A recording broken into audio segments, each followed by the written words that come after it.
हाय everyone, मैं हूं Mandeep Agarwal. NEET PYQ series में हमने electric charges and fields chapter के 2019 तक के सभी क्वेश्चंस की प्रैक्टिस कर ली थी। अब इस वीडियो में हम आगे के सवालों की प्रैक्टिस करने जा रहे हैं, जिसमें नीट 2020 फेज 1 का सवाल है। A spherical conductor of radius 10 centimetre has a charge of 3.2 into 10 to the power minus 7 coulomb distributed uniformly. What is the magnitude of electric field at a point 15 centimetre from the centre of the sphere? ठीक है, मैं आपको सवाल समझाता हूं। कह रहा है कि एक स्फेरिकल कंडक्टर है जिसकी रेडियस की वैल्यू 10 सेंटीमीटर है, चार्ज हमें गिवन है, और कह रहा है कि उसके सेंटर से 15 सेंटीमीटर की दूरी पे कितनी इलेक्ट्रिक फील्ड की वैल्यू होगी। बहुत आसान सा सवाल है।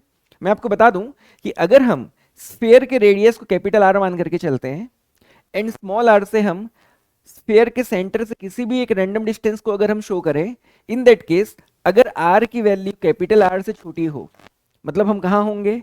हम डेफिनेटली स्फीयर के भीतर होंगे। इन दैट केस कंडक्टर के अंदर जो इलेक्ट्रिक फील्ड की वैल्यू होती है वो होती है 0।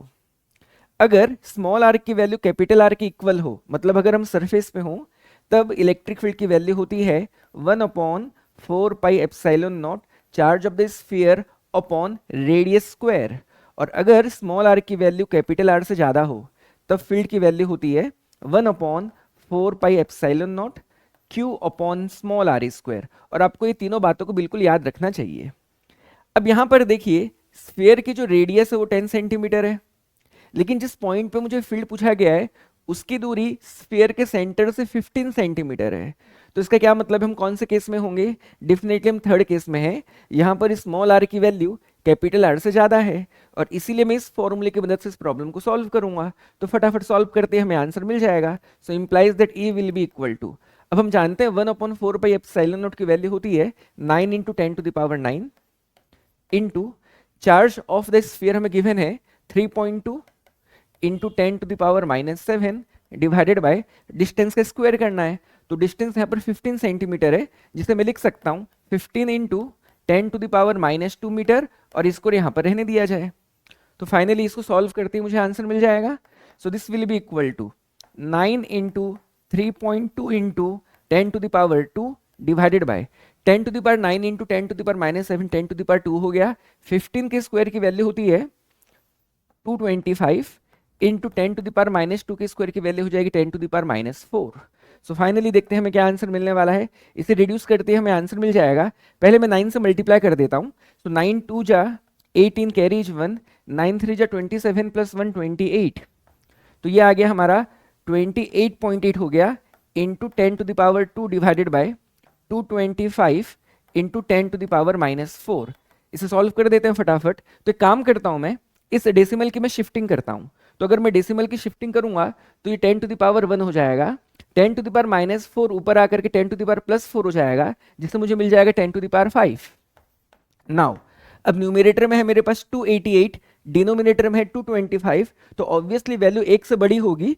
और प्राय पर अगर हम देखेंगे तो वैल्यू 1.3 के आसपास आनी चाहिए। तो यहां पर मैं 1.3 लिख देता हूं। और फाइनली हमारी इलेक्ट्रिक फील्ड की यूनिट होती है वोल्ट पर मीटर और न्यूटन पर कूलम, दोनों यूनिट यहां पर एप्लीकेबल हैं। तो finally answer 1.3 into 10 to the power 5 newton per coulomb के आसपास होना चाहिए। तो आप देख सकते हैं कौन सा आंसर होना चाहिए। ऑप्शन 2 इस क्वेश्चन का एकदम सही जवाब होगा। यहां पर मैंने एग्जैक्ट वैल्यू नहीं निकाली, एक टेंटेटिव वैल्यू निकाली है। हम समझ सकते हैं 228/225 की वैल्यू डेफिनेटली 1 से ज्यादा होगी, और वैल्यू 1.3 के आसपास आनी चाहिए। तो उस हिसाब से मैंने आंसर को फाइंड आउट किया। अगले क्वेश्चन की तरफ चलते हैं। अगला क्वेश्चन नीट 2020 फेज 1 का ही है। In a certain region of space with volume 0.2 metre cube the electric potential is found to be 5 volt throughout. The magnitude of electric field in this region is, all right, हमें कह रहा है कि एक certain region में जिसकी volume 0.2 metre cube हमें given है, वहां पर अगर इलेक्ट्रिक पोटेंशियल की वैल्यू 5 वोल्ट होगी, तब उस केस में मैग्नीट्यूड ऑफ इलेक्ट्रिक फील्ड कितनी होगी। एंड यहां पर हमें बोला है थ्रू आउट जो हमारी इलेक्ट्रिक पोटेंशियल की वैल्यू है वो 5 वोल्ट है। तो मैंने आप लोगों को इसके पहले भी जो क्वेश्चंस हमने प्रैक्टिस किए हुए हैं इस सीरीज में, उसमें हमने एक बात कही थी कि electric potential and electric field आपस में रिलेटेड हैं। आप इलेक्ट्रिक पोटेंशियल को इलेक्ट्रिक फील्ड में कन्वर्ट कर सकते हैं, एंड इलेक्ट्रिक फील्ड को इलेक्ट्रिक पोटेंशियल में भी कन्वर्ट कर सकते हैं, और हमने सीखा था कि किस तरह से हम इलेक्ट्रिक पोटेंशियल को इलेक्ट्रिक फील्ड में कन्वर्ट कर सकते हैं। हमने कहा था कि इलेक्ट्रिक फील्ड क्योंकि एक वेक्टर क्वांटिटी है तो इसकी हम X axis, Y axis and Z axis की तरफ कंपोनेंट्स फाइंड आउट कर सकते हैं। और उस दौरान मैंने कहा था कि component of field along X axis की वैल्यू होती है minus del V upon del X, component of field along Y axis होती है minus del V upon del Y, and component of field along Z axis होती है minus del V upon del Z. और ये बात हमने पहले भी डिस्कस की है, और बिल्कुल आपको इन बातों को याद रखना चाहिए। इन रिलेशंस के थ्रू आप पोटेंशियल को इलेक्ट्रिक फील्ड में कन्वर्ट कर सकते हैं।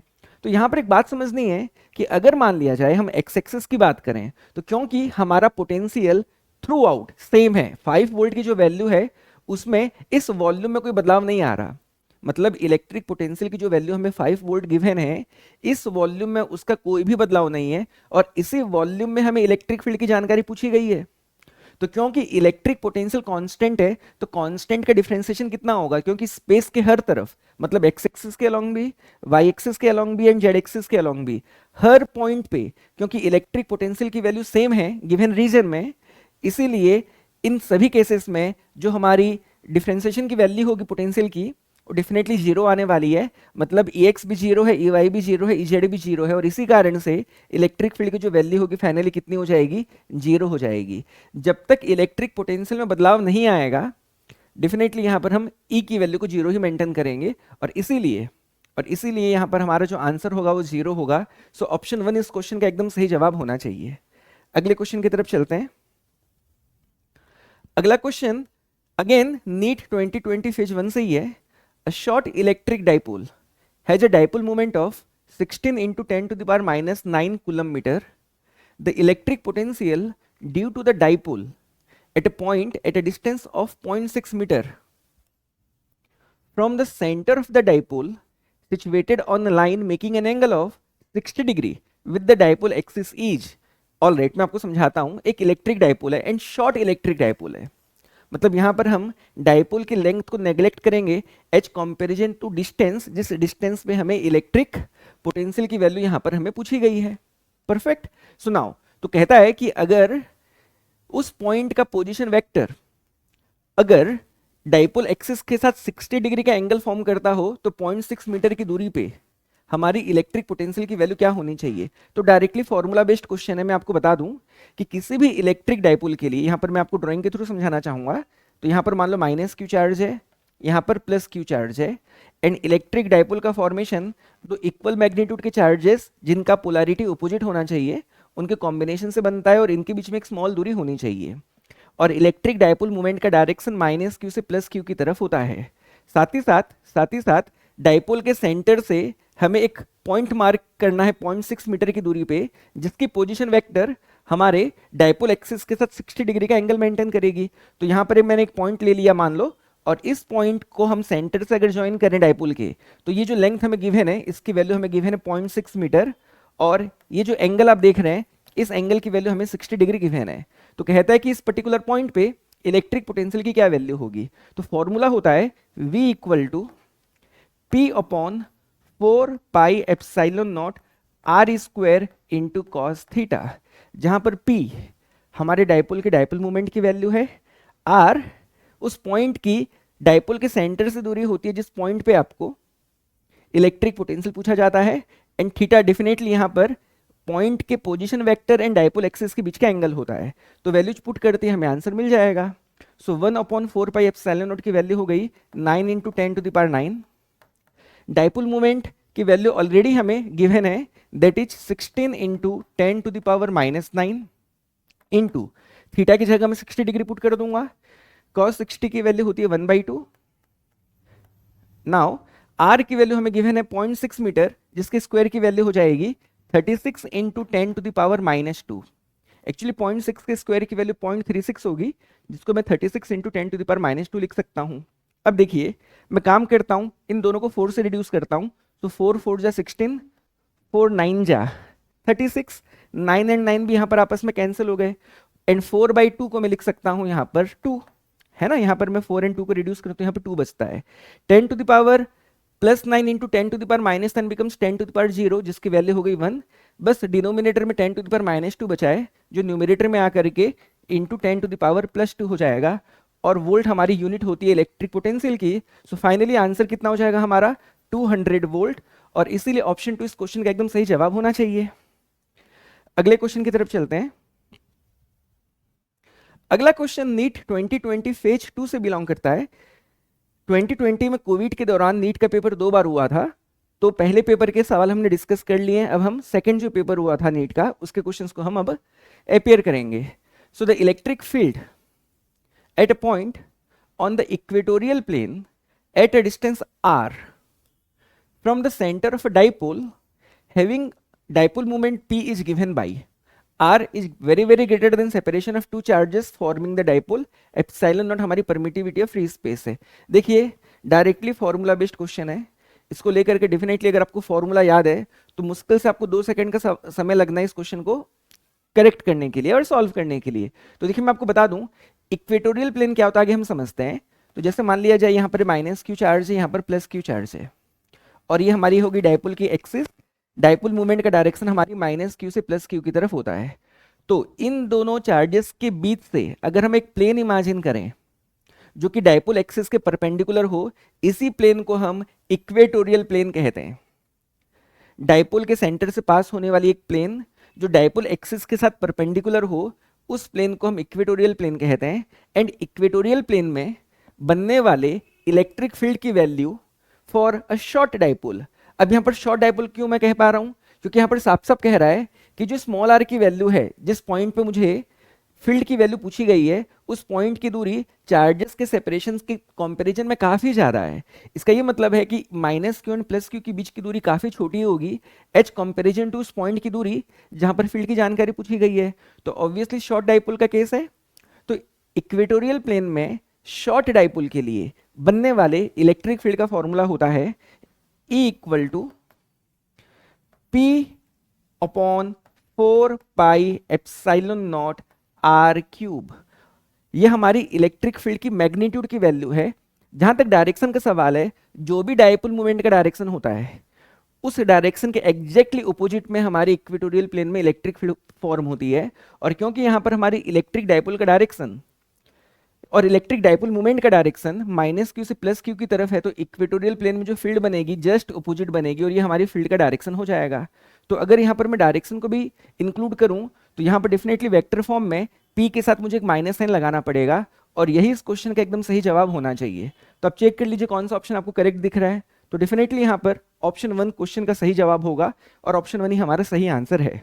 एक बात और, अगर आपको यहाँ पर एंड ऑन पोजिशन पे, मतलब आपको अगर डाइपोल के एक्सिस के किसी पॉइंट पे फील्ड पूछा जाता, तब उस केस में शॉर्ट डाइपोल के लिए बनने वाली फील्ड होती है E = 2p/4πε0 r³। ये कहां पर मैं कह रहा हूं, ये एक्सियल के लिए कह रहा हूं, है ना। और ये जो हमने लिखा था कहां के लिए लिखा था, इक्वेटोरियल के लिए। तो एक्सियल पॉइंट पे फील्ड ये होती है। जहां तक डायरेक्शन का सवाल है, जो भी डायरेक्शन हमारी डाइपोल मूवमेंट का होगा एग्जैक्टली वही डायरेक्शन हमारी इलेक्ट्रिक फील्ड का भी होता है एक्सियल पॉइंट पे। और इस तरह से आपको ये डेटा भी बिल्कुल, या ये फॉर्मूला भी आपको बिल्कुल याद होना चाहिए। अगले क्वेश्चन की तरफ चलते हैं। अगला क्वेश्चन अगेन नीट 2020 फेज 2 से बिलोंग करता है। क्वेश्चन है the acceleration of an electron due to the mutual attraction between the electron and a proton when they are 1.6 angstrom apart each. Mass of electron हमें given है, charge of electron भी हमें given है। मैं आपको समझाता हूं कि एक इलेक्ट्रॉन एक प्रोटॉन की तरफ अट्रैक्ट हो रहा है, तब हमें यह बताना है कि इलेक्ट्रॉन के एक्सीलरेशन की वैल्यू क्या होगी अगर उस इंस्टेंट पे इलेक्ट्रॉन एंड प्रोटॉन के बीच की दूरी 1.6 एंगस्ट्रॉम होगी। तो बहुत आसान सा क्वेश्चन है। देखिए ये मान लिया जाए हमारा प्रोटॉन है और यहाँ पर इलेक्ट्रॉन है, इन दोनों के बीच की दूरी हमारी 1.6 एंगस्ट्रॉम हो गई। तो हम जानते हैं अनलाइक चार्जेस के बीच में एक अट्रैक्टिव फोर्स होता है, और इसीलिए ये प्रोटॉन इस इलेक्ट्रॉन को अपनी तरफ अट्रैक्ट कर रहा होगा बाय अ फोर्स F। मैं फोर्स को F मान लेता हूं। तो F की वैल्यू को फाइंड आउट करने के लिए हमें कूलम्स लॉ की मदद लेनी पड़ेगी। तो कूलम्स लॉ की मदद से हम सबसे पहले फोर्स की वैल्यू को देख लेते हैं कितनी होगी। तो फोर्स हो गया हमारा कूलम्स लॉ से 1/4πε0 Q1 Q2। तो यहाँ पर क्योंकि प्रोटॉन एंड इलेक्ट्रॉन दोनों के चार्जेस की मैग्नीट्यूड सेम होती है और इनके चार्जेस को हम एलिमेंट्री चार्ज कहते हैं, तो दोनों के चार्ज को मैं स्मॉल ई से शो करता हूँ और स्मॉल ई का स्क्वायर हो जाएगा यहाँ पर Q1 Q2 के कारण, और डिनोमिनेटर में हमारा आ जाएगा आर स्क्वायर। तो फोर्स की वैल्यू तो हमको यहाँ पर मिल जाएगी। नाउ अब क्योंकि यहाँ पर एक्सिलरेट हो रहा है इलेक्ट्रॉन, तो डेफिनेटली इलेक्ट्रॉन पे इस फोर्स के अलावा कोई और फोर्स तो है नहीं, सो यही फोर्स हमारे इलेक्ट्रॉन पे लगने वाला रिजल्टेंट फोर्स होगा, नेट फोर्स होगा। और डेफिनेटली इस नेट फोर्स को मैं mass of electron into acceleration of electron के इक्वेट कर सकता हूं, क्योंकि न्यूटन्स लॉ कहता है the net force acting on a body is equal to mass time acceleration of the body, और इसीलिए एफ को मैं एम ए के इक्वल कर सकता हूं, है ना। This will be equal to 1/4 pi epsilon naught e square upon R square. तो फाइनली एक्सिलरेशन की वैल्यू अभी हमें मिल जाएगी, तो मैं फाइनली वैल्यूज पुट करना चालू करता हूँ। 1/4 पाई एप्सिलॉन नॉट की वैल्यू हो गई 9 × 10⁻9। चार्ज की वैल्यू ऑलरेडी हमें मालूम है, सो 1.6 × 10⁻19 का स्क्वायर हो गया यहाँ पर, divided by, now mass of electron divide होने वाला है तो उसको मैं डिवाइड कर देता हूँ। इसकी वैल्यू हमें लेने को कहा है 9 × 10⁻31 kg। अब डिस्टेंस बाकी है, तो 1.6 एंगस्ट्रॉम, तो 1.6 हमारा रहने दिया जाए, इनटू एंगस्ट्रॉम को अगर मैं मीटर में कन्वर्ट करूं, 1 एंगस्ट्रॉम इज 10⁻10 मीटर, तो यहाँ पर 10⁻10 आ जाएगा और स्क्वायर अपनी जगह पर रहने दो। और जो जो भी हमारे कॉमन फैक्टर होंगे उन सबको अपन कैंसिल कर देते हैं। तो कौन कौन देखो कॉमन है, 9 और 9 कॉमन है, 1.6 का स्क्वायर और यहाँ पर भी 1.6 का स्क्वायर भी कॉमन है, तो ये आपस में कैंसिल हो गए। तो चलिए फाइनली हमारा आंसर कितना आ रहा है देख लेते हैं। So finally acceleration will be equal to, numerator में है मेरे पास 10⁻9 इंटू 10⁻19 का स्क्वायर, 10⁻19 के स्क्वायर की वैल्यू हो जाएगी 10⁻38, 10⁻38 into 10⁻+9 will become 10⁻29 divided by, अब देखते हैं डिनोमिनेटर में क्या है मेरे पास, तो यहाँ पर हो गया 10⁻10 के स्क्वायर की वैल्यू 10⁻20 और यहाँ पर हो गया 10⁻31, दोनों का प्रोडक्ट हो जाएगा 10⁻51। तो नेक्स्ट स्टेप में ये हो जाएगा 10⁻29 plus 51 which is equal to 10⁻22 metre per second square, -29 plus 51 will be equal to 22। So finally हमारे इस क्वेश्चन का answer 10⁻22 metre per second square होना चाहिए, और इसीलिए ऑप्शन फोर्थ के साथ जाएंगे। ऑप्शन फोर्थ एकदम सही जवाब होगा। अगले क्वेश्चन की तरफ चलते हैं। अगला क्वेश्चन नीट 2020 फेज 2 से बिलोंग करता है, और आप सोच सकते हैं कि इस चैप्टर का कितना वेटेज है नीट की एग्जाम में। क्वेश्चन है the variation of the electrostatic potential with radial distance R from the centre of a positively charged metallic thin shell of radius capital R is given by the graph. Alright, मैं समझाता हूं। कह रहा है कि अगर एक मेटेलिक थिन शेल हो जिसकी रेडियस की वैल्यू कैपिटल आर हो, तब उसके सेंटर से स्मॉल आर की दूरी पे जो इलेक्ट्रिक पोटेंशियल का वेरिएशन होगा वो कौन सा ग्राफ एप्रोप्रिएट वे में हमें यहाँ पर रिप्रेजेंट कर रहा है। तो मैं आपको बता देता हूँ, स्मॉल आर की वैल्यू अगर कैपिटल आर से छोटी हो, मतलब इनसाइड पॉइंट्स की मैं बात कर रहा हूँ, है ना, अंदर की तरफ, क्योंकि हमारा कैपिटल आर रेडियस है और स्मॉल आर हमारे स्फीयर के या फिर शेल के सेंटर से कोई भी एक रैंडम डिस्टेंस है, then small R less than capital R के लिए जो इलेक्ट्रिक पोटेंशियल की वैल्यू होती है for a positively charged metallic shell होती है value v equal to Q/4 pi epsilon naught r। मतलब शेल के सेंटर से लेकर के सरफेस तक पोटेंशियल की वैल्यू कांस्टेंट रहती है थ्रू आउट, और वैल्यू इतनी रहती है। अगर आप सरफेस तक पहुंच जाएं तो सरफेस पे भी पोटेंशियल की value same to same maintain रहती है, that is Q/4 pi epsilon naught r। And for small r greater than capital R potential की वैल्यू होती है Q/4 pi epsilon naught small r। और यहाँ पर आप देख सकते हैं कि v की value inversely proportional to r हो जाएगी। मतलब सेंटर से लेकर के सरफेस तक पोटेंशियल कांस्टेंट है, यूनिफॉर्म है, उसके बाद वो इनवर्सली प्रोपोर्शनल टू r होगा, हमारा रेक्टेंगुलर हाइपरबोला बनेगा। तब उस हिसाब से आप देख सकते हैं कौन सा आंसर करेक्ट होगा। ऑब्वियसली ऑप्शन 3, सेंटर से लेकर सरफेस तक पोटेंशियल की वैल्यू यूनिफॉर्म है, कांस्टेंट है, फिर इनवर्सली प्रोपोर्शनल टू r हो गया। ऑप्शन 3 के साथ जाएंगे, इजी क्वेश्चन है। अगले सवाल की तरफ चलते हैं। अगला क्वेश्चन नीट 2021 से बिलोंग करता है। A dipole is placed in an electric field as shown, in which direction will it move. Alright, मैं आपको समझाता हूं, देखिए एकदम ध्यान से समझेंगे। इलेक्ट्रिक फील्ड लाइंस बेसिकली एक चार्ज सिस्टम के लिए बने हुए इलेक्ट्रिक फील्ड को विजुअलाइज करने में हमें मदद करता है। जो इलेक्ट्रिक फील्ड लाइंस का जो कॉन्सेप्ट है वो बेसिकली इलेक्ट्रिक फील्ड को हम विजुअलाइज करने के लिए यूज करते हैं। एंड इलेक्ट्रिक फील्ड लाइंस की कुछ प्रॉपर्टीज हैं, जिसमें एक प्रॉपर्टी ये भी है कि जहां पर फील्ड लाइंस डेंस्ड होंगी, पास पास होंगी, वहां पर हम इलेक्ट्रिक फील्ड को स्ट्रॉन्गर मानते हैं उन प्लेसेस के कंपैरिजन में जहां पर फील्ड लाइंस के बीच की दूरी ज़्यादा होती है, फिर वो ज़्यादा दूरी पे होते हैं। अगर यहाँ पर आप देखें तो ये जो डॉटेड लाइंस आप देख रहे हैं, ये dotted lines basically electric field lines को शो कर रही हैं।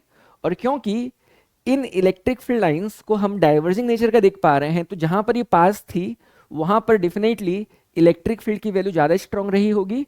एंड दूरी पे मतलब अगर हम राइट की तरफ मूव करते जाएं तो क्योंकि फील्ड लाइंस के बीच की दूरी बढ़ती जा रही है, मतलब फील्ड की वैल्यू में कमी आती जा रही है। इतनी बात आपको समझनी चाहिए। मतलब लेफ्ट की तरफ से अगर मैं राइट की तरफ आऊं तो इलेक्ट्रिक फील्ड की वैल्यू वीक होती जा रही है। ये बात आपको पहले समझनी चाहिए। दूसरी बात, इलेक्ट्रिक फील्ड के डायरेक्शन में हमेशा एक positive point charge force experience करता है।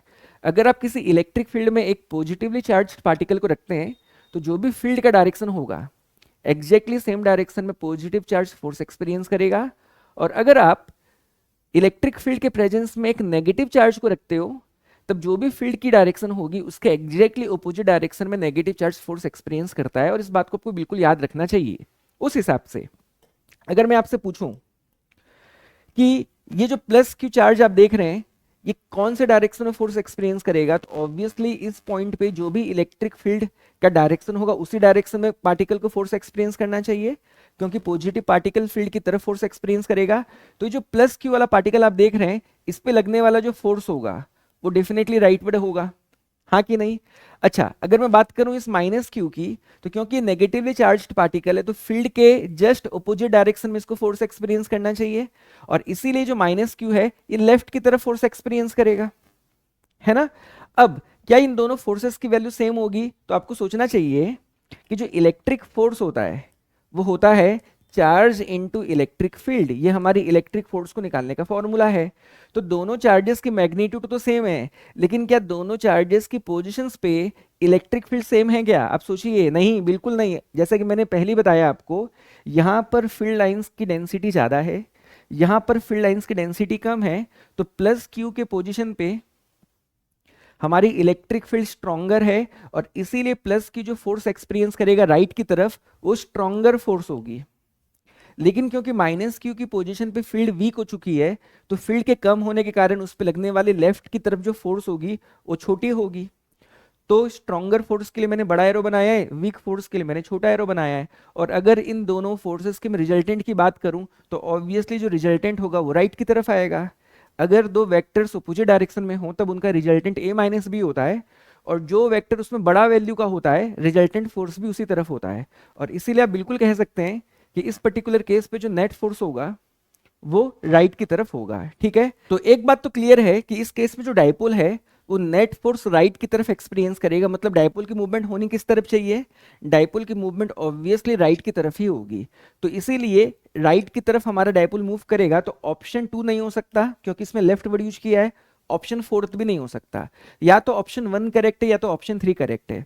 अब यहां पर अगर मैं देखूं ऑप्शंस को, तो यहां पर पोटेंशियल एनर्जी का भी जिक्र किया गया है। तो पोटेंशियल एनर्जी के बारे में भी अपन चर्चा करी लेते हैं। यहां पर देखिए मैं आपको समझा दूं कि आप फिजिक्स के जो फेनोमेना है या फिर जो हमारे नेचर के जो फेनोमेना है उसको आप दो अलग अलग वे में समझ सकते हैं। पहला इन टर्म्स ऑफ फोर्स, दूसरा in terms of energy. Force and energy दो अलग अलग तरीके हैं नेचर के फेनोमेना को समझने के लिए। फोर्स एक वेक्टर क्वांटिटी है जो आपको नेचर की स्टडी वेक्टर के फॉर्म में करने में मदद करता है।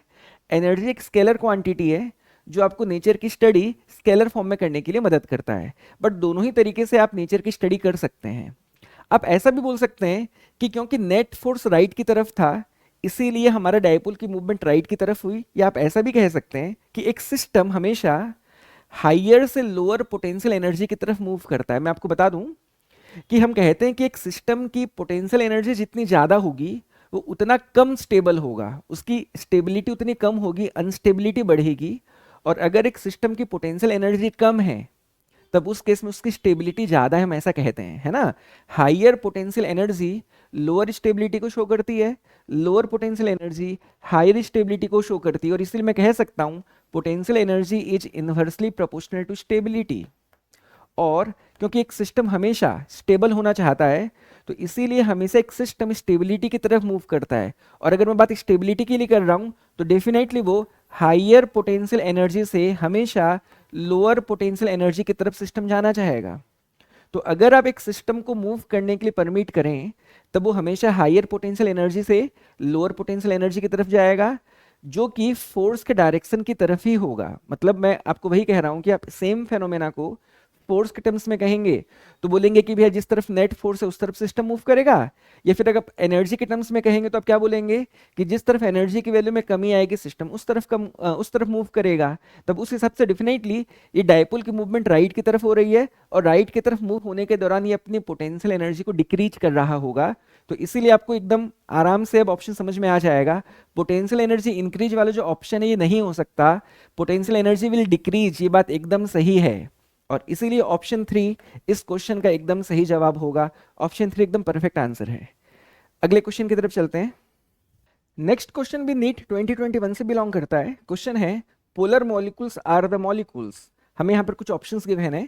ऑप्शंस पढ़ने के पहले मैं आपको बता दूं कि पोलर मॉलिक्यूल हम कहते किसे हैं। देखिए, आप मॉलिक्यूल्स को दो कैटेगरी में डिवाइड कर सकते हैं, जिसमें एक कैटेगरी होती है हमारी पोलर मॉलिक्यूल की, दूसरी कैटेगरी होती है हमारी नॉन पोलर मॉलिक्यूल की। अब दोनों में डिफरेंस क्या है? अगर किसी मॉलिक्यूल का centre of positive charge and centre of negative charge same हो, तब उसको हम एक नॉन पोलर मॉलिक्यूल कहते हैं। और अगर किसी मॉलिक्यूल का पॉजिटिव चार्ज का सेंटर एंड नेगेटिव चार्ज का सेंटर अलग अलग हो, तब उसे हम नॉन पोलर मॉलिक्यूल कहते हैं। मैं एग्जांपल देता हूं। एग्जांपल के लिए आप समझेंगे HCl, ये जो है एक पोलर मॉलिक्यूल है ना। ये पोलर मॉलिक्यूल क्यों है मैं बताता हूं आपको। बिल्कुल केमिस्ट्री में ये चीज पढ़ाई जाती है कि हाइड्रोजन एंड क्लोरीन के बीच में यहाँ पर एक कोवेलेंट बॉन्ड का फॉर्मेशन होता है, और इस कोवेलेंट बॉन्ड के फॉर्मेशन के दौरान हाइड्रोजन एंड क्लोरीन एक एक इलेक्ट्रॉन की शेयरिंग करते हैं, है कि नहीं। बट आप ये भी जानते हो कि क्लोरीन की इलेक्ट्रोनेगेटिविटी हाइड्रोजन की तुलना में ज्यादा है। अभी इलेक्ट्रोनेगेटिविटी क्या होती है? तो कोवेलेंट बॉन्ड के फॉर्मेशन के दौरान जो शेयर्ड पेयर ऑफ इलेक्ट्रॉन्स होते हैं, उन इलेक्ट्रॉन्स को अपनी तरफ खींच पाने की जो टेंडेंसी होती है, अपनी तरफ अट्रैक्ट करने की जो टेंडेंसी होती है, उसी को इलेक्ट्रोनेगेटिविटी कहते हैं। क्लोरीन के पास 17 प्रोटॉन्स हैं, हाइड्रोजन के पास सिर्फ एक प्रोटॉन है। तो ये अपने 17 प्रोटॉन्स के कारण उस शेयरिंग वाले पेयर ऑफ इलेक्ट्रॉन्स को क्या कर पाएगा? ये बहुत स्ट्रांगली अपनी तरफ खींच पाएगा, और इसीलिए क्या होगा कि जो शेयरिंग हुई थी एक एक इलेक्ट्रॉन की, वो क्लोरीन की तरफ ज्यादा क्लोज रहेगी एंड हाइड्रोजन से उसकी दूरी ज्यादा होगी। और इसी कारण से जो हमारी क्लोरीन है, it will become negatively charged and hydrogen will become slightly positively charged. और इस केस में हमारी क्लोरीन के नेट चार्ज की वैल्यू नेगेटिव होगी एंड हाइड्रोजन के नेट चार्ज की वैल्यू क्या हो जाएगी? पॉजिटिव हो जाएगी, क्योंकि हाइड्रोजन का जो खुद का इलेक्ट्रॉन था अब वो उससे दूर हो चुका है। तब इस केस में क्लोरीन का चार्ज नेगेटिव है अगर मैं बात करूं तो, एंड हाइड्रोजन का चार्ज इक्वली पॉजिटिव हो जाएगा। और इस केस में centre of positive and centre of negative charges क्या हो गए? अलग अलग हो गए। और ये हमारा कौन सा मॉलिक्यूल हो गया? ये हो गया हमारा पोलर मॉलिक्यूल। बट अगर मैं आपके सामने एक नॉन पोलर मॉलिक्यूल का एग्जाम्पल रखूं, तो उसमें बहुत एग्जाम्पल्स हैं। आप उसमें ऑक्सीजन ले लीजिए, O2। अब हम ये भी जानते हैं कि ऑक्सीजन मॉलिक्यूल के फॉर्मेशन के दौरान दो ऑक्सीजन एटम्स के बीच में कोवेलेंट बॉन्ड का फॉर्मेशन होता है, और दोनों ऑक्सीजन के एटम्स दो दो इलेक्ट्रॉन्स के बीच के लिए शेयरिंग करते हैं, या फिर दो इलेक्ट्रॉन्स के साथ वो लोग कोवेलेंट बॉन्ड का फॉर्मेशन करते हैं। अब क्योंकि यहां पर जो बॉन्डिंग है दो ऑक्सीजन एटम्स के बीच में ही है, तो इस ऑक्सीजन की जितनी इलेक्ट्रोनेगेटिविटी है सेम इस ऑक्सीजन की भी है। तो जो शेयरिंग का जो पेयर बन रहा है यहाँ पर, उसको दोनों इक्वली पुल करके रख पा रहे हैं। और इसके लिए यहाँ पर न तो कोई ज्यादा नेगेटिवली चार्ज्ड है, न तो कोई ज्यादा पॉजिटिवली चार्ज्ड है। इस केस में centre of positive and centre of negative charge एक ही पॉइंट पे रहेगा, और इसीलिए यहाँ पर हमारा कोई भी ऑक्सीजन न तो पॉजिटिवली चार्ज्ड है न तो कोई भी नेगेटिवली चार्ज्ड है। और इस तरह के मॉलिक्यूल को हम नॉन पोलर मॉलिक्यूल कहते हैं। परफेक्ट। नाउ अब क्योंकि हम ये भी जानते हैं कि जो एक इलेक्ट्रिक डाइपोल होती है वो दो इक्वल मैग्नीट्यूड के charges having opposite nature and separated by small distance को कहते हैं। तो क्योंकि यहाँ पर पोलर मॉलिक्यूल्स के केस में जो पार्टिसिपेटिंग एटम्स हैं उनके चार्जेस के नेचर ओपोजिट होंगे और इक्वल भी होंगे, ऑब्वियस बात है, क्योंकि नेट चार्ज हमारे मॉलिक्यूल का हमेशा जीरो है। तब इस केस में हमारे पोलर मॉलिक्यूल का एक net electric dipole moment define किया जा सकता है। और हमारी डायपोल मोमेंट होती कितनी है? डायपोल मोमेंट होती है किसी भी एक एटम के चार्ज की वैल्यू की मैग्नीट्यूड, जिसको मैं स्मॉल क्यू मान लेता हूं, एंड दोनों ही एटम्स के बीच की दूरी, जिसको यहां पर मैं एल मान लेता हूं, है ना। मैं एक बात बता दूं कि एक इलेक्ट्रिक डायपोल के नेट चार्ज की वैल्यू जीरो है, लेकिन जब हम डायपोल मोमेंट को डिफाइन करते हैं तब हम नेट चार्ज की वैल्यू को पुट नहीं करते, पार्टिसिपेटिंग जो पार्टिकल्स होते हैं उनमें से किसी एक के चार्ज की मैग्नीट्यूड को लेते हैं, जो कि हमारा क्यू ले लिया मैंने, और दोनों एटम्स या पार्टिकल्स के बीच की दूरी को मैंने एल मान लिया, तो इसको हम कहते हैं डायपोल मोमेंट। और क्योंकि पोलर मॉलिक्यूल के दोनों एटम्स के पास चार्जेस हैं अपोजिट नेचर के, सेम मैग्नीट्यूड वाले, तो हम एक पोलर मॉलिक्यूल के लिए डायपोल मोमेंट को डिफाइन कर पाएंगे। अब हम हमारे ऑप्शंस को पढ़ते हैं। So polar molecules are the molecules having a permanent electric dipole moment. This is the correct answer. आगे पढ़ने की जरूरत ही नहीं है, वही हमारा करेक्ट आंसर है, अदर ऑप्शंस की बिल्कुल जरूरत नहीं है। फिर भी मैं आपके कॉन्फिडेंस बिल्डअप के लिए मैं पढ़ देता हूं। हैविंग जीरो डायपोल मोमेंट एकदम गलत बात है। अगर यहाँ पर नॉन पोलर मॉलिक्यूल कहता तो मैं डेफिनेटली ऑप्शन 2 के साथ जाता। ऑप्शन 3 क्या कहता है? Acquire dipole moment only in the presence of electric field. इसके पास तो परमानेंटली होता ही होता है। Acquire dipole moment only when magnetic field is absent, ऐसा कुछ नहीं है। ऑप्शन 1 हमारा इस क्वेश्चन का सही जवाब होगा। अगले सवाल की तरफ चलते हैं। नेक्स्ट क्वेश्चन नीट 2021 से ही बिलोंग करता है। क्वेश्चन है, two charged spherical conductors of radius r1 and r2 are connected by a wire, then the ratio of surface charge densities of the sphere sigma 1 upon sigma 2 each. समझाता हूं मैं आपको सवाल को, और इस चैप्टर के हमने जो पहले सवाल सॉल्व किए हैं उसमें आपको इस सवाल का आंसर मिल जाएगा, बट फिर भी मैं आपको एकदम अच्छे से वापस से सवाल को समझा रहा हूं, एकदम ध्यान से सुनिएगा। मान लेते हैं कि हमारे पास एक चार्ज्ड पार्टिकल है और वो जिस जगह पे रखा गया है वहां पर मान लो दो पॉइंट्स के बीच में पोटेंशियल डिफरेंस है।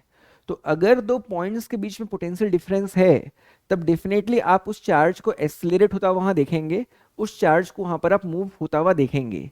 एक चार्ज की मूवमेंट तब होती है जब वो एक ऐसी फील्ड में प्रेजेंट होता है या एक ऐसी जगह पे प्रेजेंट होता है जहां पर पोटेंशियल डिफरेंस हो।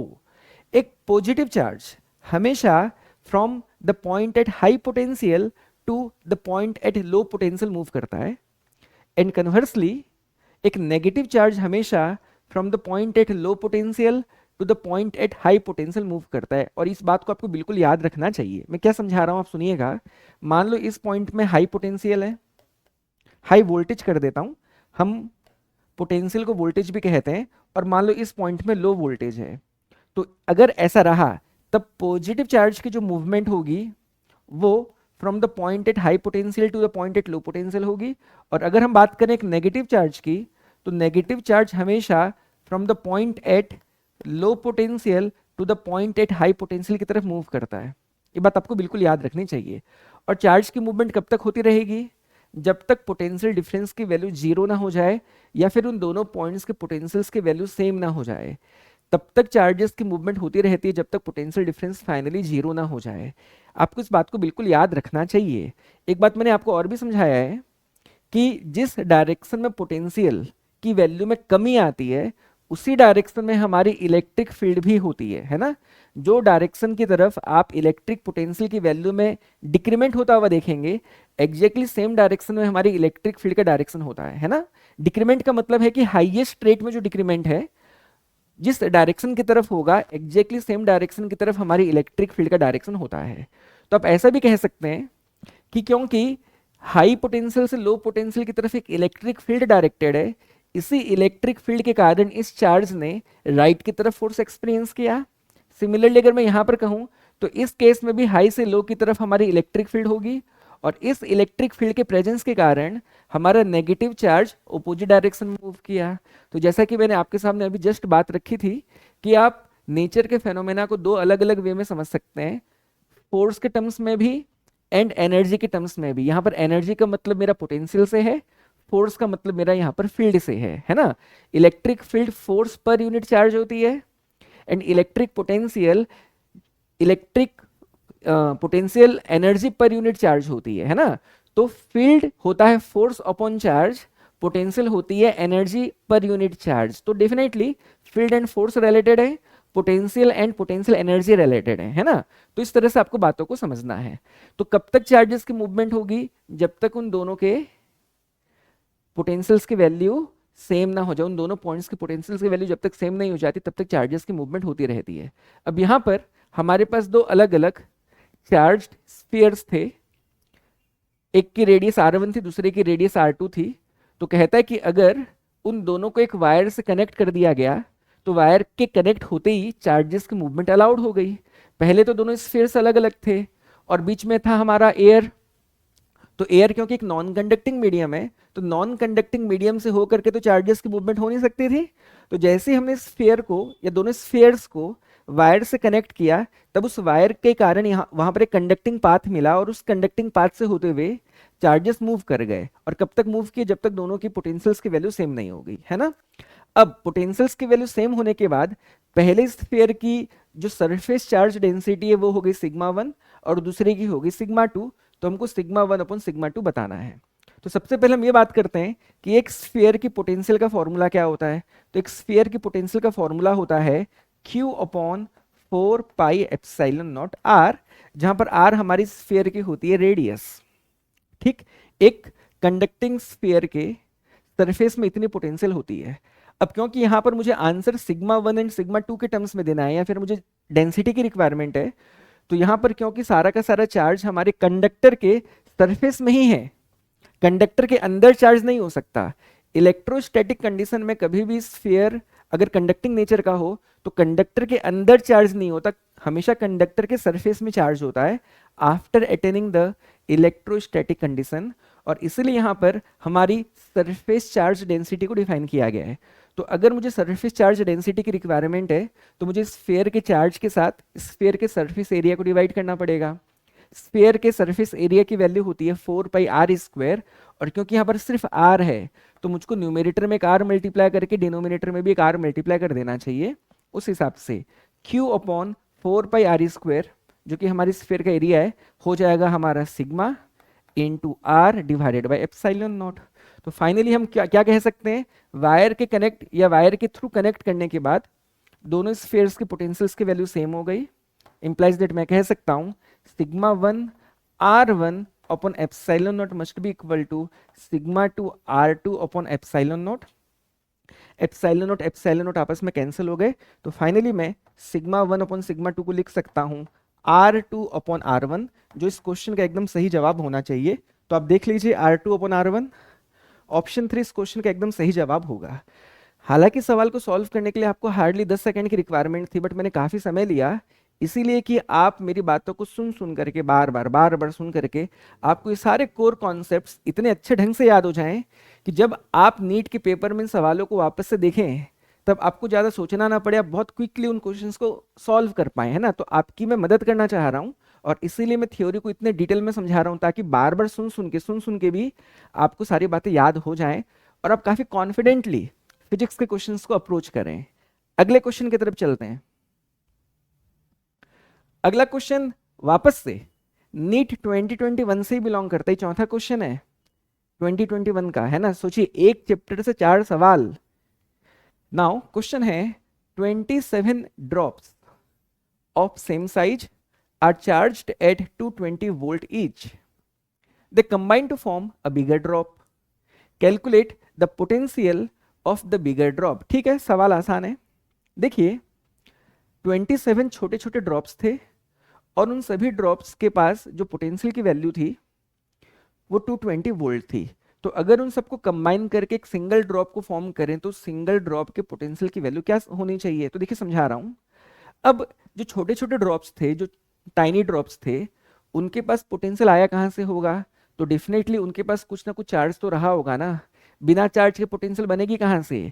और जैसा कि अभी हमने कहा एक स्फीयर के सरफेस में रहने वाले पोटेंशियल की वैल्यू होती है Q upon 4 pi epsilon naught R, और यहां पर मैं स्मॉल r लेकर के चल रहा हूं फिलहाल के लिए, जहां पर मैं स्मॉल r हमारे जो स्मॉलर ड्रॉप थे उनकी रेडियस की वैल्यू है एंड कैपिटल R से मैं बिगर ड्रॉप के रेडियस की वैल्यू को शो करूंगा। ठीक है, तो नाउ इसकी वैल्यू हमें कितनी गिवन है, इसकी वैल्यू हमें गिवन है 220 वोल्ट।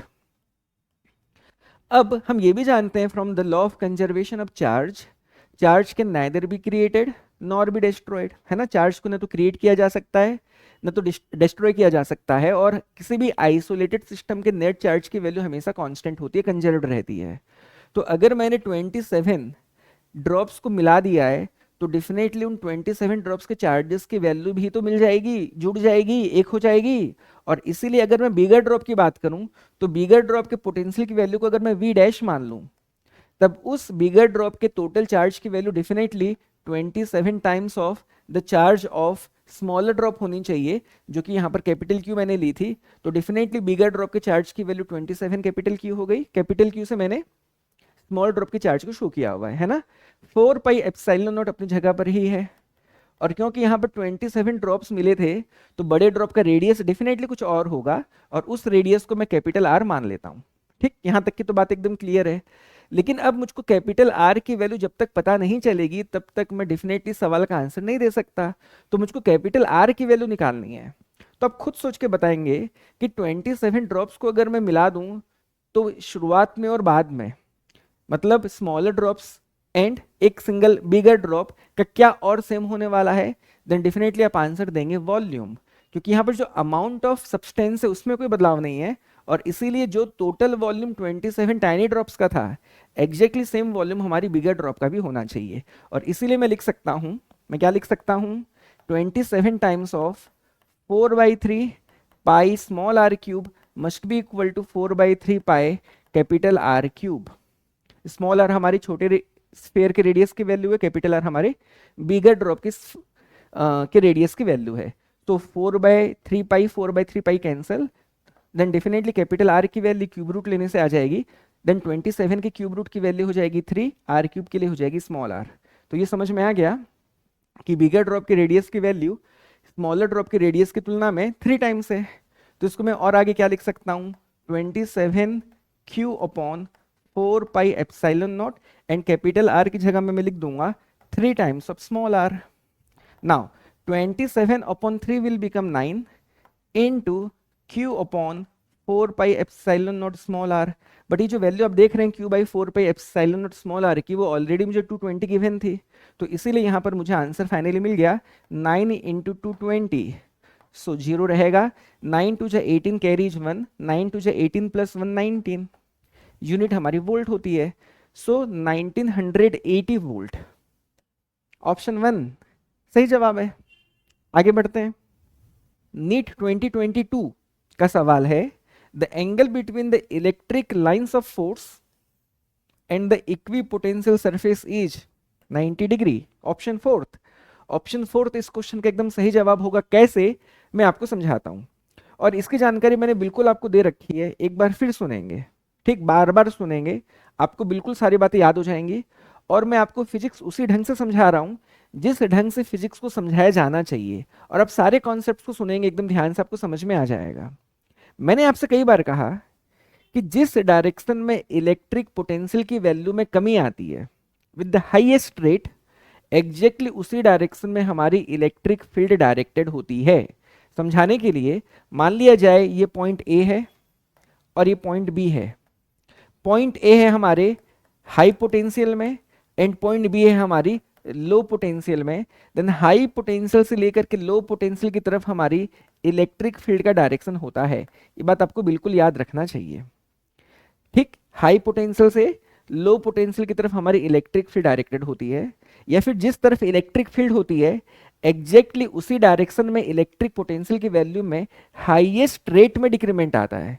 अब यहाँ पर हाईएस्ट रेट का क्या मतलब है कि अगर आप इलेक्ट्रिक फील्ड के साथ 90 से छोटा एंगल फॉर्म करते हुए अगर मूव करो, मतलब एंगल 90 डिग्री से कम होना चाहिए, तब हर पॉइंट पे आपको पोटेंशियल की वैल्यू में कमी आती हुई ऑब्जर्व होगी। बट सबसे ज्यादा जो डिक्रीमेंटेड रेट होगा वो 0 डिग्री के एंगल पे होता है ना। ये बात आपको समझनी चाहिए। अब क्वेश्चन क्या कह रहा है कि electric field lines and equi potential surface के बीच में क्या एंगल है। तो जैसा कि मैंने कहा, for angle greater than equal to 0 degree but less than 90 degree, हमारी पोटेंशियल क्या होगी, कम होगी। पोटेंशियल की वैल्यू कम होती है, पोटेंशियल की वैल्यू में डिक्रीमेंट आता है। ये बात आपको याद रखनी चाहिए। और यहाँ पर मैं किसके किसके बीच में एंगल की बात कर रहा हूं? Theta is angle between field and displacement. तो अगर आप फील्ड के साथ कुछ एंगल फॉर्म करते हुए मूव करोगे एंड अगर एंगल की वैल्यू 90 से छोटी है तो हर पॉइंट की तरफ जहां पर आप आगे बढ़ रहे हैं, हर पॉइंट में जो पोटेंशियल होगी वो कम होती चली जाती है। ठीक है, अगर आपका एंगल 90 डिग्री से बड़ा है बट 180 डिग्री के इक्वल या फिर छोटा है, इन दैट केस पोटेंशियल की वैल्यू में इंक्रीमेंट आता है, पोटेंशियल इंक्रीजेस। और अगर मान लेते हैं कि थीटा की वैल्यू अगर 90 डिग्री है, in that case potential becomes constant. तब पोटेंशियल की वैल्यू कांस्टेंट हो जाती है, इसमें किसी भी तरह का वेरिएशन नहीं आता। तो जिस प्लेन में आप देखेंगे कि पोटेंशियल की वैल्यू कांस्टेंट है, किसी भी तरह का पोटेंशियल में बदलाव नहीं आ रहा, उसी तरह की सरफेस को हम इक्वी पोटेंशियल सरफेस कहते हैं। ऐसा सरफेस जिस सरफेस के हर एक पॉइंट में रहने वाले पोटेंशियल की वैल्यू सेम हो, उसी को हम इक्वी पोटेंशियल सरफेस कहते हैं। और यहां पर आप देखेंगे तो जो पोटेंशियल की वैल्यू जो कांस्टेंट हो रही है, सेम हो रही है, वो कहां हो रही है? जब आप फील्ड के साथ 90 डिग्री का एंगल फॉर्म कर रहे हो। मतलब इस फील्ड के परपेंडिकुलर डायरेक्शन में अगर मैं एक प्लेन को विजुअलाइज करता हूं, तब इस प्लेन के अलोंग अगर मैं मूव करूं, तब मैं फील्ड के साथ 90 डिग्री का एंगल फॉर्म करते हुए मूव कर रहा हूं। और उस केस में हमारी सरफेस के किसी भी पॉइंट में पोटेंशियल की वैल्यू में बदलाव नहीं आएगा, पोटेंशियल कांस्टेंट मेंटेन रहेगी। और जो हमारी इलेक्ट्रिक लाइंस ऑफ फोर्स है, जो इलेक्ट्रिक फील्ड लाइंस है, वो हमेशा इलेक्ट्रिक फील्ड के डायरेक्शन की तरफ ही होगी। तो इलेक्ट्रिक फील्ड लाइंस और electric lines of force and equipotential surface के बीच में एंगल कितना होना चाहिए? ऑब्वियसली 90 डिग्री होना चाहिए। और इसीलिए हमारा आंसर ऑप्शन 4 होगा। इन बातों को समझने के लिए आप एक इक्वेशन की भी मदद ले सकते हैं, और इक्वेशन है delta V equal to minus integration of E dot D R. आप इस इक्वेशन की मदद से भी आप इन तीनों पॉइंट्स को समझ सकते हैं, और मैंने पहले के सवालों में इस इक्वेशन की मदद से इन तीनों पॉइंट को समझाया हुआ है ऑलरेडी, है ना। आगे बढ़ते हैं अगले सवाल की तरफ।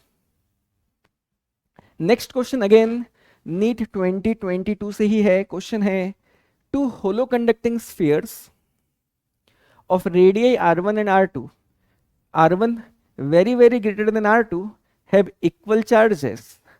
The potential would be dependent on the material property of sphere, more on bigger, more on smaller, equal on both spheres. समझाता हूँ, चलिए मैं आपको समझाता हूँ। दो होलो कंडक्टिंग स्फीयर्स हैं, एक के रेडियस की वैल्यू r1 है, दूसरे के रेडियस की वैल्यू r2 है। r1 की वैल्यू r2 से बहुत बड़ी है और दोनों के पास सेम वैल्यू का चार्ज है, तो पोटेंशियल की जानकारी पूछी गई है। तो एक कंडक्टिंग स्फीयर के सरफेस में रहने वाली पोटेंशियल की वैल्यू हम जान रहे हैं अभी कितनी होती है, Q upon 4 pi epsilon naught r होती है, जहां पर r उस स्फीयर के रेडियस की वैल्यू होती है और Q हमारी स्फीयर का चार्ज होता है। तो यहाँ पर जो दो हमें स्फीयर्स गिवन हैं, इन दोनों स्फीयर्स के पास चार्ज की वैल्यू सेम है, मतलब Q कांस्टेंट है दोनों के लिए, 4 पाई एप्सिलॉन नॉट तो कांस्टेंट रहेगा ही रहेगा। So V is inversely proportional to R। इसका क्या मतलब रहा? जिसकी रेडियस कम उसका पोटेंशियल ज्यादा, जिसकी रेडियस कम होगी वो छोटा भी होगा, मतलब छोटे वाले की पोटेंशियल ज्यादा होगी और बड़े वाले की पोटेंशियल क्या होगी? कम होगी, है ना। सो स्मॉलर स्फीयर की पोटेंशियल ज्यादा होनी चाहिए, so more on smaller sphere. Option 3 एकदम सही जवाब है। अगले क्वेश्चन की तरफ चलते हैं। नेक्स्ट क्वेश्चन भी नीट 2022 से ही बिलोंग कर रहा है। क्वेश्चन है, 2 point charges -q and +q are placed at a distance of L as shown in the figure. The magnitude of electric field intensity at a distance r very very greater than L varies as। मैं आपको सवाल समझाता हूं। हमें यहाँ पर 2 point charges given है, जिसमें पहले पॉइंट चार्ज की मैग्नीट्यूड -q है, दूसरे की +q है, और कह रहा है कि इनके बीच की दूरी L है। ठीक, अब हमें बताना है कि r दूरी पे इलेक्ट्रिक फील्ड इंटेंसिटी किस तरह से वेरी करेगी अगर हम r की वैल्यू L के रेस्पेक्ट में काफी बड़ा देख रहे हैं। तो अगर r की वैल्यू L के रेस्पेक्ट में काफी बड़ी है, तब उस केस में किस तरह से इलेक्ट्रिक फील्ड यहाँ पर हमारी डिपेंड करेगी। तो जैसे कि हम जानते हैं कि एक इलेक्ट्रिक डाइपोल दो इक्वल मैग्नीट्यूड के चार्जेस हैविंग अपोजिट पोलैरिटी से फॉर्म होता है, तो डेफिनेटली ये हमारा एक इलेक्ट्रिक डाइपोल हो गया। और इस केस में बोल रहा है कि जिस पॉइंट पे हमें फील्ड बतानी है उस पॉइंट की दूरी हमारे दोनों चार्जेस के बीच की दूरी की तुलना में काफी ज्यादा है, तो डेफिनेटली इसे मैं एक शॉर्ट डाइपोल कह सकता हूं। This is a case of short dipole, है कि नहीं। अब एक शॉर्ट डाइपोल के लिए इलेक्ट्रिक फील्ड की वैल्यू किस तरह से आर पे डिपेंड करती है मैं आपको समझाता हूं। तो अगर मान लिया जाए आपको किसी पॉइंट पे, मैं ड्राइंग से समझा रहा हूं, जैसे ये माइनस क्यू है, ये प्लस क्यू है, माइनस क्यू से प्लस क्यू की तरफ हमारी डाइपोल मोमेंट का डायरेक्शन हो गया। और मान लिया जाए इस पॉइंट पे मुझको इलेक्ट्रिक फील्ड बतानी है, और इस पॉइंट की जो पोजीशन वेक्टर है, जिस पोजीशन वेक्टर के लिए मैंने ओरिजिन कहां पर लिया है, डाइपोल के सेंटर पे, और इस पॉइंट की डाइपोल के सेंटर से दूरी को यहां पर हमें कैपिटल आर कहा गया है ना। तो हमको ये बताना है कि इस डाइपोल के कारण इस पॉइंट पे जो हमारी इलेक्ट्रिक फील्ड होगी वो आर पे किस तरह से डिपेंड करेगी। तो यहां पर हमारे पॉइंट की position vector and dipole moment के बीच के एंगल को मैं थीटा मान लेता हूं। तब इस पॉइंट पे बनने वाली जो भी इलेक्ट्रिक फील्ड होगी किसी भी डायरेक्शन में हो सकती है फिलहाल के लिए, और डायरेक्शन डेफिनेटली थीटा पे डिपेंड करता है। तो इस इलेक्ट्रिक फील्ड की मैग्नीट्यूड को निकालने का फॉर्मूला होता है P upon 4 pi epsilon naught R cube into root of 3 cos square theta plus 1, ये हमारा फॉर्मूला है। तो डेफिनेटली यहां पर जो फील्ड की वैल्यू है आर के कितने पावर पे डिपेंड कर रही है, पावर 3, जो कि डिनोमिनेटर में है, और इसीलिए मैं कह सकता हूं ई डिपेंड्स ऑन 1/r⁻³ और इसीलिए इस क्वेश्चन का आंसर ऑप्शन 3 होगा। ठीक, बिल्कुल आप इस बात को समझ सकते हैं, और इसीलिए ऑप्शन 3 के साथ जाएंगे। अगले सवाल की तरफ चलते हैं। अगला सवाल नीट 2023 से है। If integration of E dot D S equal to 0 over a surface then, सबसे पहले आप ये बताइए E dot D S basically है क्या चीज, ये हमारी इलेक्ट्रिक फ्लक्स, इसमें कोई दो राय नहीं है, ये हमारी इलेक्ट्रिक फ्लक्स है ना, ये इलेक्ट्रिक फ्लक्स का फॉर्मूला है। और यहाँ पर इंटीग्रेशन में जो आप सर्कल देख रहे हैं, इंटीग्रेशन के सिंबल में जो आप सर्कल देख रहे हैं, उस सर्कल हमें यहाँ पर ये रिप्रेजेंट कर रहा है कि जो इलेक्ट्रिक फ्लक्स फाइंड आउट की है it is found over a closed surface, है ना। Flux over a closed surface basically यहाँ पर हमें दिया हुआ है, और इसकी वैल्यू 0 है हमें कह रहा है। तो हमें इन ऑप्शंस में से एक ऑप्शन को सिलेक्ट करना है जो कि करेक्ट होगा। तो डेफिनेटली ये गॉस लॉ से रिलेटेड क्वेश्चन है, एंड गॉस लॉ के बारे में हम अच्छे से जानते हैं कि फ्लक्स ओवर, ये सिंबल फ्लक्स का है, flux over a closed surface कितना होता है आपको मालूम है, equals to enclosed charge by the surface divided by epsilon naught, Q in upon epsilon naught हमारी फ्लक्स की वैल्यू होती है ओवर क्लोज्ड सरफेस। तो चलिए ऑप्शंस पढ़ते हैं। The number of flux lines entering the surface must be equal to the number of flux lines leaving it. Option 1 इस question का एकदम सही जवाब हो गया। मैं आपको समझाता हूं क्या है। देखिए electric flux basically number of field lines को भी शो करता है कि एक सरफेस से नेट कितनी फील्ड लाइंस क्रॉस कर रही हैं, इसका भी मेजरमेंट हम इलेक्ट्रिक फ्लक्स की मदद से ही करते हैं, है ना। मैं आपको बता देता हूं यहां पर flux represents the number of field lines crossing a surface. तो जितने ज्यादा फ्लक्स की वैल्यू होगी उतना ज्यादा हम वहां पर मानेंगे कि जो फील्ड लाइंस है वो क्रॉस कर रही है, जिसको यहां पर हमें फ्लक्स लाइन कहा गया, कोई दिक्कत नहीं है, ठीक है। तो जितनी ज्यादा फ्लक्स की वैल्यू, अच्छा फ्लक्स की वैल्यू और कितनी होती है, Q in upon epsilon naught. तो हम कहते हैं कि एक कूलम चार्ज के लिए अगर मान लो क्यू इन की वैल्यू मान लो 1 कूलम होती है, एनक्लोज्ड चार्ज की वैल्यू 1 कूलम होती है, तब हम कहते हैं कि अगर एनक्लोज्ड चार्ज की वैल्यू 1 कूलम है तब सरफेस से क्रॉस होने वाले नंबर ऑफ फील्ड लाइंस की जो वैल्यू होगी वो होगी 1 अपॉन एप्सिलॉन नॉट। हम जानते हैं एप्सिलॉन नॉट इज 8.85 इंटू 10⁻⁻12। तो जो भी 1 अपॉन एप्सिलॉन नॉट की वैल्यू आएगी that will be the number of field lines crossing a surface if the enclosed charge is equal to 1 coulomb. Then Q coulomb के लिए कितना होगा, तो डेफिनेटली हम कह सकते हैं कि 1 कूलम के लिए अगर 1 अपॉन एप्सिलॉन नॉट है देन क्यू कूलम के लिए Q बाई एप्सिलॉन नॉट होगा, है ना। तो flux basically E dot D A से भी या ई डॉट डी एस से भी निकाल सकते हैं, net enclosed charge upon epsilon not से भी निकाल सकते हैं, जो कि बेसिकली इस बात को शो करता है कि सरफेस से टोटल कितनी फील्ड लाइंस क्रॉस कर रही हैं। ठीक है, अब क्योंकि हमारे फ्लक्स की वैल्यू हमें कितना बताया गया है, हमें बताया गया है 0, तो इसका ये मतलब हो गया क्यू इन की वैल्यू 0 है, तो यहाँ पर फ्लक्स की वैल्यू भी कितनी होगी हमारी 0, मतलब नंबर ऑफ जो फील्ड लाइंस हैं जो क्रॉस कर रही होंगी, नेट जो क्रॉस कर रही होंगी वो कितनी होंगी, that will be definitely equal to 0। तो इसका यही मतलब रहा ना कि जितने फील्ड लाइंस बाहर की तरफ निकल रही होंगी उतनी फील्ड लाइंस अंदर की तरफ भी आ रही होंगी, तभी ना जो नेट क्रॉसिंग होगी that will be equal to 0। Positive charge के लिए अगर मान लो एनक्लोज्ड चार्ज जो है वो पॉजिटिव नेचर का है, तो पॉजिटिवली एनक्लोज्ड चार्ज के लिए फील्ड लाइंस बाहर की तरफ निकलती हैं क्योंकि उसके लिए फील्ड अवे होती है। अगर एनक्लोज्ड चार्ज नेगेटिव है तब उसके लिए फील्ड लाइंस अंदर की तरफ आती हैं, वो एंटर करती हैं। तो पॉजिटिव के लिए फील्ड लाइंस बाहर निकली, नेगेटिव चार्ज के लिए अंदर की तरफ आई। तो अगर नेट चार्ज एनक्लोज्ड वाला पॉजिटिव है तो नेट फील्ड लाइंस बाहर की तरफ जाएंगी। अगर एनक्लोज्ड चार्ज की नेट वैल्यू नेगेटिव है तब जो नेट फील्ड लाइंस होंगी वो अंदर की तरफ आएंगी, और अगर 0 है तो जितनी बाहर निकली होगी उतनी अंदर आ गई होगी। और इसीलिए इस क्वेश्चन का आंसर ऑप्शन 1 होगा। अदर ऑप्शंस पढ़ने की जरूरत नहीं है, बट मैं आपको फिर भी समझाने के लिए पढ़ रहा हूं। The magnitude of electric field on the surface is constant, बिल्कुल ऐसा नहीं है। All the charges must necessarily be inside the surface. देखिए बाहर भी हो सकते हैं, ऐसा कुछ जरूरी नहीं है, और हमेशा फ्लक्स निकालने के लिए हम इनसाइड चार्जेस को कंसिडर करते हैं, बाहर वाले को करते नहीं। बट बाहर चार्जेस हो तो कोई दिक्कत नहीं है, तो ऑप्शन 3 भी नहीं हो सकता। फोर्थ कहता है the electric field inside the surface is necessarily uniform. बिल्कुल ऐसा कुछ नहीं है कि अंदर फील्ड यूनिफॉर्म होनी चाहिए, इन बातों से कोई मतलब नहीं है, तो ऑप्शन 4 भी नहीं है, ऑप्शन 1 ही इस क्वेश्चन का सही जवाब है विदाउट अ डाउट। ठीक, आगे बढ़ते हैं। नीट 2023 का अगला सवाल है, an electric dipole is placed at an angle of 30 degree with an electric field of intensity 2 into 10 to the power 5 Newton per Coulomb. It experiences a torque equal to 4 Newton meter.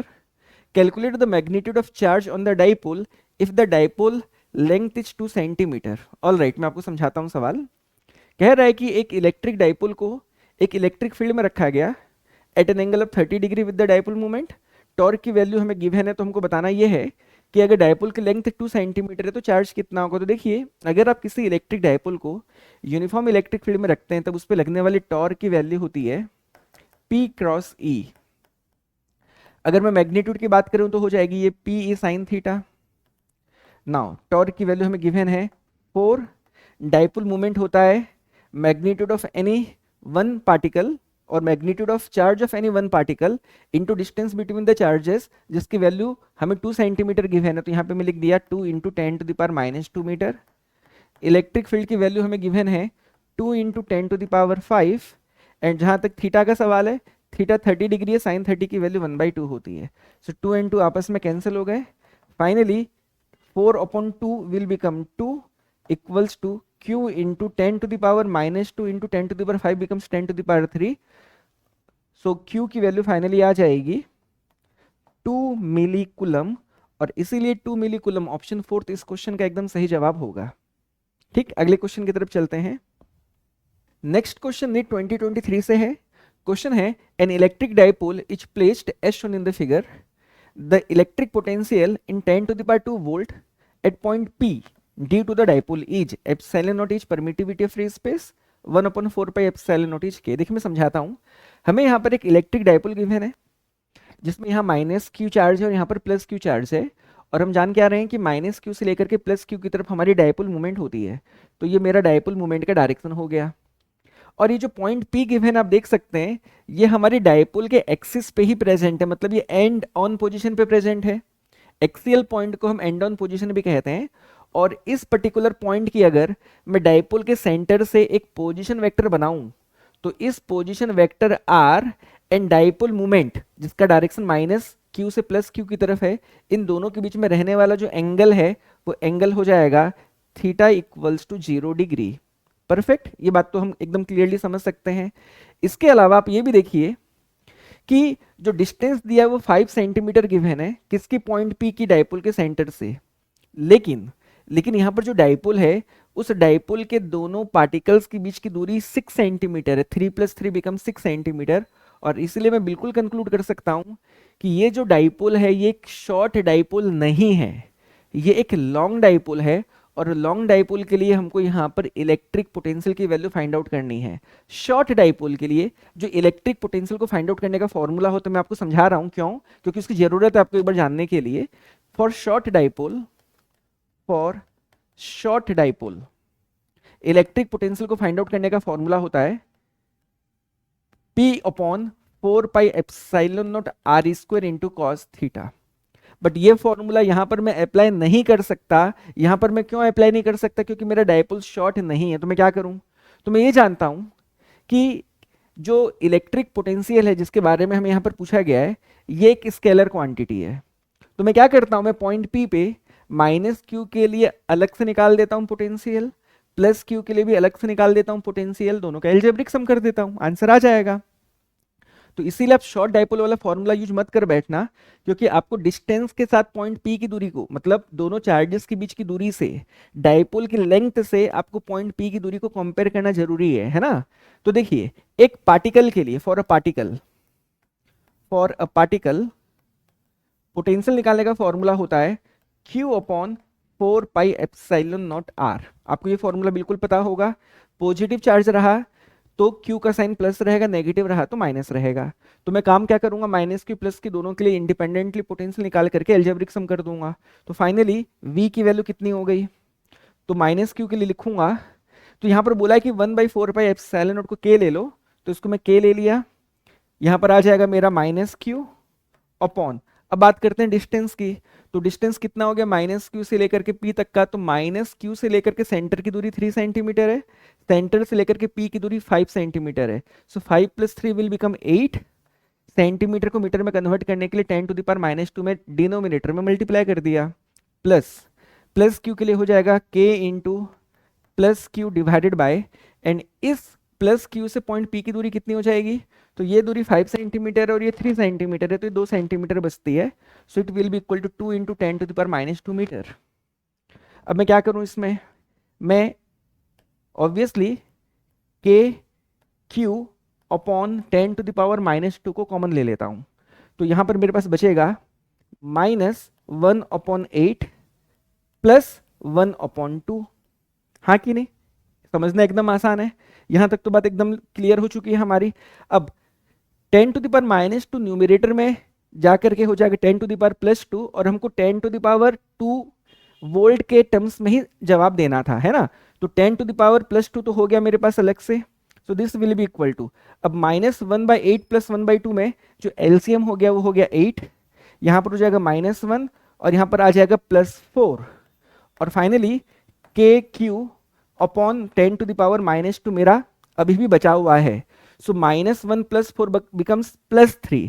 सो 3/8 के Q correct answer होना चाहिए, 3/8 के Q, and 10⁻+2 जो रह रहा है हमारा numerator में उसी के टर्म्स में आंसर देना था। तो ऑप्शन 1 इस क्वेश्चन का एकदम सही जवाब होगा, ऑप्शन 1 एकदम सही है।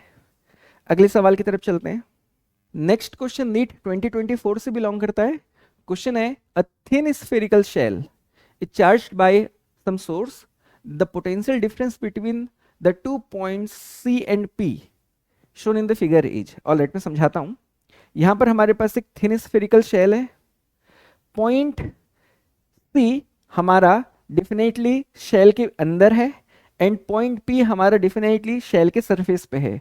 तो बोलता है हमको कि यहाँ पर पोटेंशियल डिफरेंस की वैल्यू क्या होगी। ऑब्वियसली आंसर ऑप्शन 4 है, क्योंकि हम जानते हैं for small r less than capital R, जहां पर स्मॉल r क्या होगा, हमारी any distance from the centre of the shell, अगर वो कैपिटल R जो कि हमारी शेल की रेडियस होगी उससे छोटी है, तब पोटेंशियल की वैल्यू उतनी ही होती है जितनी सरफेस पे है, और अगर इक्वल हो तो भी सेम वैल्यू। तो डेफिनेटली यहां पर आप देख सकते हैं कि जो पॉइंट C है वो अंदर है एंड पॉइंट P सरफेस पे है, तो दोनों पॉइंट्स पे रहने वाली पोटेंशियल्स की वैल्यू सेम रहेगी, डिफरेंस 0 होगा। ऑप्शन 4 तो होगा करेक्ट। अगले सवाल की तरफ चलते हैं। नेक्स्ट क्वेश्चन नीट 2024 से बिलोंग करता है। क्वेश्चन है, given below are two statements, one is labelled as assertion A and other is labeled as region R. Assertion A कहता है the potential at any axial point at 2 meter distance R from the center of the dipole of dipole moment vector P equal to magnitude 4 into 10 to the power minus 6 coulomb meter each plus minus 9 into 10 to the power 3 volt. ये हमारा assertion है. Reason क्या कह रहा है? V equal to plus minus 2p upon 4 pi epsilon naught r square, where r is the distance of any axial point situated at 2 meter from the center of the dipole. In the light of the above statements, choose the correct answer from the options given below. देखिए, पहले मैं reason की बात करता हूं. आप ये बताओ मुझको, क्या किसी एक्सियल पॉइंट पे किसी डाइपोल के लिए पोटेंशियल फाइंड आउट करने का ये फॉर्मूला है क्या? कई बार हमने फॉर्मूला लिखा इस चैप्टर के पीवाई को सॉल्व करने के दौरान. एक इलेक्ट्रिक डाइपोल के लिए किसी भी पॉइंट पे इलेक्ट्रिक पोटेंशियल को फाइंड आउट करने का फॉर्मूला वैसे होता क्या है? फॉर्मूला होता है V equal to P cos theta divided by 4 pi epsilon naught r square. ये हमारा फॉर्मूला है, जहां पर थीटा हमारे पॉइंट कि position vector and dipole moment के बीच की एंगल होती है. बात हमने कही बार है ना, और आपको बिल्कुल ये फॉर्मूला पता होगा. तो किसी भी कीमत पे एक बात बताओ, न्यूमरेटर में 2 आएगा क्या? और यहाँ पर क्या दे दिया है? 2p दिया है. तो ऑब्वियस आंसर है कि ये पोटेंशियल का फॉर्मूला नहीं है, और इसके लिए रीजन जो है वो एक गलत स्टेटमेंट होगी, रॉन्ग स्टेटमेंट हो गई. भैया अगर थीटा की वैल्यू 90 से छोटी है तो पोटेंशियल पॉजिटिव है, थीटा की वैल्यू 90 है तो पोटेंशियल 0 है, और अगर थीटा की वैल्यू 90 से ज़्यादा है तो पोटेंशियल नेगेटिव है. प्लस और माइनस को लेकर के हम वरीड नहीं है, बट ये 2 जो यहाँ पर दे दिया है ये गलत दे दिया है, और इसीलिए हमारा रीजन यहाँ पर इनकरेक्ट है. जहाँ तक बात एसर्शन का है, तो हमको एक काम करना चाहिए, इस फॉर्मूले में वैल्यूज को पुट कर देते हैं जो वैल्यूज हमें गिवन है, और वैल्यूज को पुट करने के बाद देखते हैं कि हमारी जो पोटेंशियल की जो वैल्यू आ रही है वो plus minus 9 into 10 to the power 3 आ रही है कि नहीं. देखो, plus basically theta equal to 0 degree के लिए रहेगी, एंड माइनस हमारी थीटा इक्वल्स टू 180 डिग्री के लिए रहेगी. मैं कहना क्या चाहता हूं आप समझेंगे एक बार. हमारी ये अदर ऑप्शंस हैं, तो देखिए मैं बताना ही चाह रहा हूं. जैसे डाइपोल है माइनस क्यू और ये प्लस क्यू चार्ट से बना हुआ है, तो ये पॉइंट भी हमारी एक्सियल पॉइंट है, ये पॉइंट भी हमारी एक्सियल पॉइंट है. इसको मैं ए कह देता हूं, इसको मैं बी कह देता हूं. तो पॉइंट ए के लिए हमारी थीटा की वैल्यू आ जाएगी 0 डिग्री, एंड कॉस 0 की वैल्यू होती है कितनी है? 1. पॉइंट बी के लिए थीटा की वैल्यू हो जाएगी 180 डिग्री, एंड कॉस 180 की वैल्यू होती है -1. क्योंकि हमने आर को कहा है पॉइंट की पोजीशन वेक्टर, तो पॉइंट ए का पोजीशन वेक्टर राइटवर्ड है, डायपोल मूवमेंट वेक्टर भी राइटवर्ड है. तो dipole movement vector and position vector के बीच में एंगल हो गया 0 डिग्री. पॉइंट बी के लिए जो पोजीशन वेक्टर बनेगी वो बनेगी हमारी लेफ्ट की तरफ, और क्योंकि हमारी डायपोल मूवमेंट अभी भी राइट की तरफ है, तो डेफिनेटली हमारे पॉइंट बी के लिए थीटा की वैल्यू 180 डिग्री आएगी. तो प्लस माइनस दोनों तो आ सकते हैं. हमारे फॉर्मूले के हिसाब से प्लस माइनस तो ठीक है, या तो कॉस की वैल्यू +1 होगी या तो -1 होगी. तो v निकालने का फॉर्मूला क्या है? v निकालने का फॉर्मूला हो गया p upon 4 pi epsilon naught r square, plus minus को रहने देते हैं, तो plus minus 1 upon 4 pi epsilon naught की वैल्यू हो गई 9 into 10 to the power 9. Dipole moment की वैल्यू हमें गिवन है कितनी? डाइपोल मोमेंट की वैल्यू हमें गिवन है 4 into 10 to the power -6, and distance हमें 2 मीटर गिवन है. So 4 into 10 to the power -6, 4 into 10 to the power -6, distance हमारा 2 मीटर है, 2 का स्क्वायर हो जाएगा 4. सो 4 एंड 4 आपस में कैंसिल, सो ये हो गया plus minus 9 into 10 to the power 3 volt. तो ये हमारी पोटेंशियल की वैल्यू आ रही है. तो देख लेते हैं हमको एसर्शन में क्या बोला था. तो 9 into 10 to the power 3 volt plus minus. Assertion तो करेक्ट है, रीजन फॉल्स है. सो हमको ऑप्शन 1 कहता है both A and R are true. गलत बात है. Both A and R are true, गलत बात है. A is true but R is false. Option 3 इस क्वेश्चन का एकदम सही जवाब होगा. ऑप्शन 3 इस क्वेश्चन का एकदम सही जवाब है. और इसी के साथ हमने नीट 2024 तक के सभी सवालों को सॉल्व किया फ्रॉम द ईयर 2006. 2006 से लेकर के 2024 तक के मैंने नीट या फिर AIPMT में आए हुए हर सवाल को आपके सामने सॉल्व किया, और काफ़ी डिटेल में किया. मैंने अपना बेस्ट देने की कोशिश की, और मैंने पूरी कोशिश की कि आपको इस चैप्टर को बहुत अच्छे से सॉल्व करना आ जाए. इस सीरीज में हमारा अगला चैप्टर होगा motion in a straight line, जो कि हमारे 11th का सेकंड चैप्टर है, और उस चैप्टर से हम सारे के सारे जो पीवाईक्यूज होंगे हमारे उसको हम सॉल्व करेंगे। आज की इस वीडियो में इतना ही। Thank you so much. All the best.